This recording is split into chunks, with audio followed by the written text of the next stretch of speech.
September 13ರಂದು ಬಿಡುಗಡೆಯಾಗಲಿರುವ ಕಾಲಾಪತ್ತರ್ ಚಿತ್ರದ ನಾಯಕ ನಟ ಕೆಂಡಸಂಪಿಗೆಯ ಹೆಸರಾಂತ ವಿಕ್ಕಿ ವರುಣ್ ಮತ್ತು ರಾಜ್ಕುಮಾರ್ ಮೊಮ್ಮಗಳು ನಟ ರಾಮ್ಕುಮಾರ್ ಅವರ ಮಗಳು ಧನ್ಯಾ ರಾಮ್ಕುಮಾರ್ ಇಂದು ಸಂಜೆ ತುಮಕೂರಿನ ಸಿದ್ಧಗಂಗಾ ಮಠಕ್ಕೆ ಭೇಟಿ ನೀಡಿ ಶ್ರೀ ಶ್ರೀ ಶ್ರೀ ಪೂಜ್ಯ ಶಿವಕುಮಾರ ಸ್ವಾಮೀಜಿಗಳ ಗದ್ದುಗೆಗೆ ಪೂಜೆ ಸಲ್ಲಿಸಿ ಆಶೀರ್ವಾದ ಪಡೆದರು.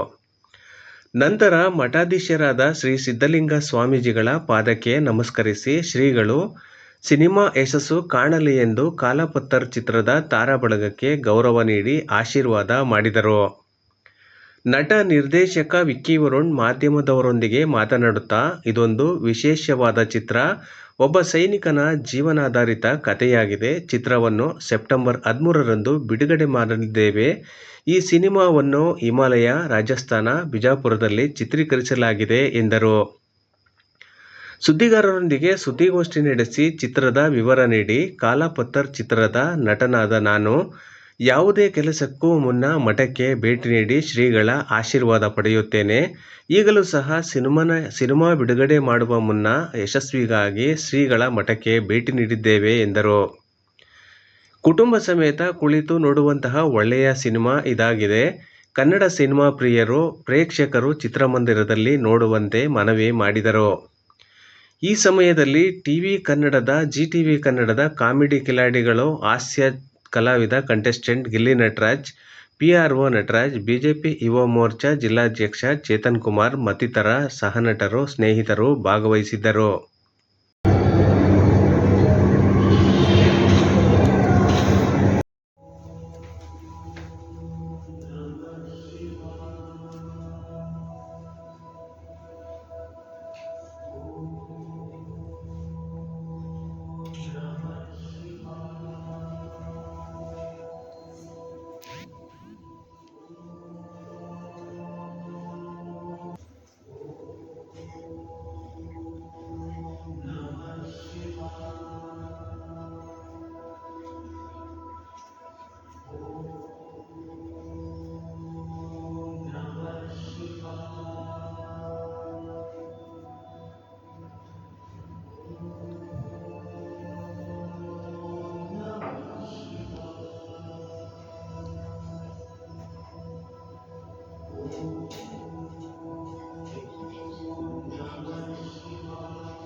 ನೀವು ಇದೆಲ್ಲ ತಾಂಬರಕ್ಕೆ ನೀರು ನಿಮಿಷ ಇದೆಲ್ಲ ತಾಂಬರಕ್ಕೆ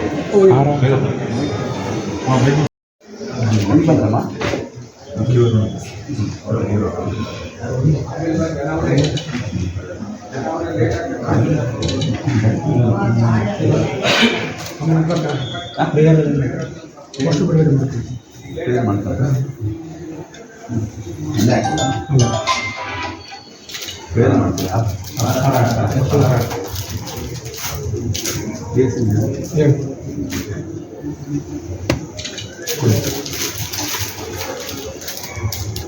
ಸಿನಿಮಾ ಹೆಸರು ಇಲ್ಲೇ ಇದೆಲ್ಲ ಕೆಂಡಸಂಪಿಗೆ ಸತ್ತರ್ ಅಂದರೆ ಕಂದ, ಕಾಲ ಅಂದರೆ ಕಪ್ಪಲ್ ಅಂತ ಕಪ್ಪಲ್ ಕರಿಕಲ್ಲ ನಗರಲ್ಲ ಮಗಳು ಪೂರ್ಣಿಮಾ ಎಲ್ಲಿ ತಾಯಿ ರಾಮ್ಕುಮಾರ್ ಬೆಂಗಳೂರಿನಲ್ಲೇ ದೊಡ್ಡ ಎಣ್ಣೆ ಪರಂಪರೆ ಇಲ್ಲಿ ಮಾಡಿ ಟ್ರೈನ್ ಮಾಡ್ತಿಲ್ಲ ಏನು ಮಾಡ್ತೀರಾ? ಇಲ್ಲ ಇಲ್ಲ ಮಳೆಯನ್ನು ಮೋಡ ಇಲ್ಲ ಪ್ರಸಾದ ಮಾಡಿ ನೋಡು. ಇಲ್ಲಿ ತಿನ್ನಿ, ಆಮೇಲೆ ಪ್ರೇಯರ್ಲಿ ಹೇಳಿ.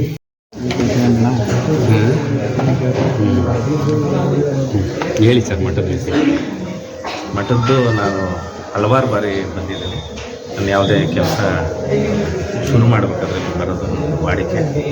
ಶಿವಕುಮಾರ ಸ್ವಾಮಿಗಳ ಆಶೀರ್ವಾದ, ಸ್ವಾಮಿಗಳ ಆಶೀರ್ವಾದ ಎಲ್ಲವನ್ನು ಪಡೆಯೋದು ನನ್ನದು ರೂಢಿ. ಅದು ನಾಳಿದ್ದು ಸಿನಿಮಾ ರಿಲೀಸ್ ಇದೆ, ಅದು ಹಾಗೆ ಪೋಸ್ಟರ್ಲಿ ಸ್ವಾಮಿಗಳ ಮಾಡಿಸಿ ಒಂದು ಆಶೀರ್ವಾದ ಪಡ್ಕೊಂಡು ಅಂತ ಹೇಳ್ಬೋದು. ಮತ್ತು ಈಗ ಸಿನಿಮಾ ಬಗ್ಗೆ ಹೇಳಿ ಸರ್, ನಿಮ್ಮ ಸ್ವಲ್ಪ ಜೋರ ಮಾತಾಡಿ. ಸಿನಿಮಾ ಬಗ್ಗೆ ಕಾಲಾಪತ್ತರ್ ಅಂತ ಎಲ್ಲರಿಗೂ ಹಿಂದಿ ಟೈಟ್ಲ್ ಹಾಕಿಟ್ಟಿದ್ದಾರೆ ಅನ್ನೋದೊಂದು ಕನ್ಫ್ಯೂಷನ್.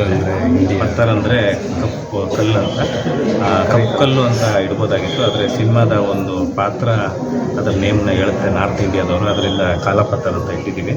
ಇದು ಒಬ್ಬ ಸೈನಿಕನ ಪರ್ಸ್ನಲ್ ಲೈಫಿನ ಕತೆ, ಒಂದು ವಿಶೇಷವಾದಂತಹ ಕತೆ ಅಂತ ಹೇಳಕ್ಕೆ ಇಷ್ಟಪಡ್ತೀನಿ. ಧನ್ಯ ರಾಮ್ಕುಮಾರ್ ಅವರು ಒಂದು ಟೀಚರ್ ಪಾತ್ರ ಮಾಡಿದ್ದಾರೆ ಗಂಗಾ ಅನ್ನೋ ಕ್ಯಾರೆಕ್ಟ್ರಲ್ಲಿ. ಇಡೀ ಚಿತ್ರೀಕರಣ ಹಿಮಾಲಯದಲ್ಲಿ, ಹಾಗೆ ರಾಜಸ್ಥಾನಲ್ಲಿ ಮತ್ತು ಬಿಜಾಪುರದ ಜೈನಪುರದಲ್ಲಿ ಶೂಟ್ ಆಗಿದೆ. 45 ದಿನಗಳ ಚಿತ್ರೀಕರಣ ಮುಗಿಸಿದ್ದೀವಿ.